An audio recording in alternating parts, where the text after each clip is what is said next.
इस वीडियो में हम जानेंगे साल 2024 में धनतेरस कब है, 29 या फिर 30 अक्टूबर। जानिए सही तारीख, शुभ मुहूर्त और पूजा विधि। साथ ही जानिए खरीदारी का शुभ मुहूर्त। इस दिन क्या खरीदे और क्या नहीं।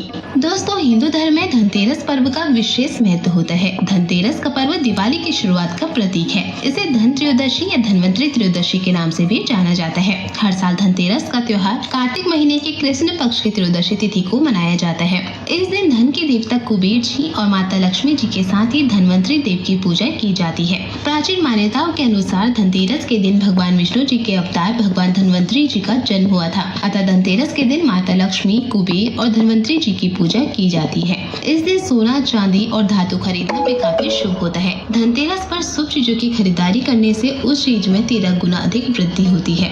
इस दिन लोग सोने, चांदी के आभूषण या फिर सिक्के की खरीदारी करते हैं, लेकिन हर किसी के लिए सोना, चांदी या फिर इससे बने आभूषण खरीदने आसान नहीं होते। तो दोस्तों, सोने चांदी के अलावा भी कुछ ऐसी चीजें हैं जो माता लक्ष्मी जी को बेहद ही प्रिय है। इन चीजों को धनतेरस के दिन खरीदने से माता लक्ष्मी बहुत जल्दी प्रसन्न होती है और अपने भक्तों का कल्याण करती है। आज इस वीडियो में हम आपको बताएंगे साल 2024 में धनतेरस कब है, इस दिन खरीदारी और पूजा के शुभ मुहूर्त और उन चीजों के बारे में बताएंगे जिन्हें आप धनतेरस के दिन खरीद कर माँ का आशीर्वाद प्राप्त कर सकते हैं। साथ ही जानेंगे उन वस्तुओं के बारे में भी जिन्हें हमें धनतेरस के दिन बिल्कुल भी नहीं खरीदना चाहिए।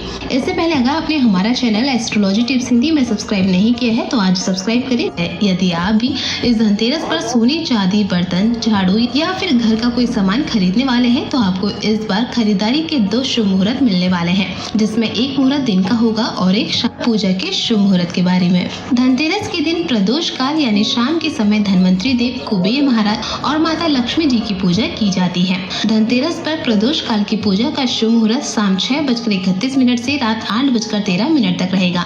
यानी प्रदोष काल में पूजा की कुल अवधि 1 घंटे 42 मिनट की होगी। मान्यता है कि इस समय पूजा करना अत्यंत लाभकारी होता है। अब जानते हैं धनतेरस पर क्या खरीदना चाहिए। धनतेरस पर घर में नई झाड़ू खरीदना बहुत ही शुभ माना जाता है। हिंदू धर्म में झाड़ू को माता लक्ष्मी जी का प्रतीक माना जाता है। धनतेरस पर झाड़ू खरीदने से माता लक्ष्मी प्रसन्न होती है और घर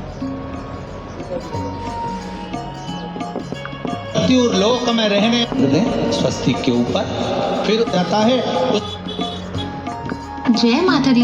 धनतेरस के दिन का प्रतीक माना जाता है। धनतेरस पर झाड़ू खरीदने से माता लक्ष्मी प्रसन्न होती है और घर में वास करती है। ऐसा भी माना जाता है कि धनतेरस पर झाड़ू खरीदने से घर में साल भर बरकत रहती है और कभी भी धन की कमी नहीं होती। इसलिए इस धनतेरस झाड़ू जरूर खरीद कर लाएं, लेकिन सिर्फ सीको या फिर फूल वाले झाड़ू ही खरीदें। गलती से भी इस दिन प्लास्टिक के झाड़ू घर न लाएं, क्योंकि शास्त्रों के अनुसार प्लास्टिक कभी बरकत नहीं देता। धनतेरस के शुभ अवसर पर सोना, चांदी के अलावा आप पीतल की कोई भी धातु खरीद सकते हैं। इस दिन पीतल की धातु खरीदना भी काफी शुभ माना जाता है। मान्यता है कि समुद्र मंथन के दौरान भगवान धनवंतरी पीतल के कलश के साथ प्रकट हुए थे, इसलिए इस दिन पीतल के बर्तन खरीदना शुभ माना जाता है। धनतेरस पर गोमती चक्र खरीदना बहुत ही शुभ माना जाता है। गोमती चक्र को देवी लक्ष्मी और भगवान विष्णु जी का प्रतीक माना जाता है। शाम को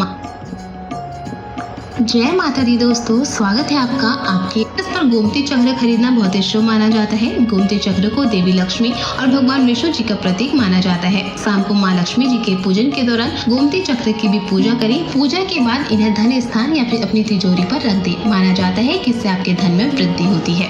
धनतेरस पर साबुत धनिया खरीदना भी काफी शुभ माना जाता है। ऐसा माना जाता है कि धनिया खरीदने से माता लक्ष्मी की कृपा मिलती है और घर में सुख समृद्धि आती है। इस दिन साबुत धनिया लाकर माता लक्ष्मी जी को अर्पित करें। पूजा के बाद इन धनिये को अपने घर के बगीचे, खेत या फिर गमले में बो दें। माना जाता है कि इससे घर में किसी भी प्रकार की कमी नहीं होती और माता लक्ष्मी जी की कृपा आप पर बनी रहती है। इसके अलावा दोस्तों, कुछ ऐसी भी वस्तुएं हैं जिन्हें लोक में रहने लक्ष्मी के ऊपर उसे चढ़ाना प्रारंभ कर दीजिए। 7 बार पिसी हुई हल्दी वो सिक्कों पर चढ़ाने, अपनी मनोकामना कर अपने घर में माता लक्ष्मी को विराजमान करने के। जब हल्दी पूर्ण चढ़ जाए, हाथ में कुंकू ले लीजिए, रोली ले लीजिए, उस रोली कुंकू को भी माता लक्ष्मी को समर्पित करिए। तब इसके पश्चात सुंदर जो भी घर में मिष्ठान हो, मीठा हो, नहीं हो, शक्कर हो, गुड़ हो, मिश्री हो, जो भी आपके पास में हो, खड़ी शक्कर हो, वो भगवान को, माता लक्ष्मी को भोग रख दीजिए। अगर कुछ मीठा बना हो तो मीठा रख दीजिए। महाराज घर में संपूर्ण पूजन कर कर आपके घर में जो देवालय में भगवान बैठे हैं उनका भी पूजन करिए। पूजन करने के पश्चात आप माता लक्ष्मी से निवेदन करिए, हे माँ आप हमारे यहाँ सदा विराजमान हो। आज धनतेरस से रूप चौदस, अमावस्या, एकम और दूज, ये 5 दिन तक दीपावली का पर्व मनाया जाता है, दीप महोत्सव मनाया जाता है। पूजन करने के बाद जो 7 दिए आपने प्लेट में रखे हैं, थाली में रखे हैं पूजन के लिए, घी के उन 7 दियों से माता लक्ष्मी की आरती उतारेंगे। उन 7 दियों से माता लक्ष्मी का पूजन करिए।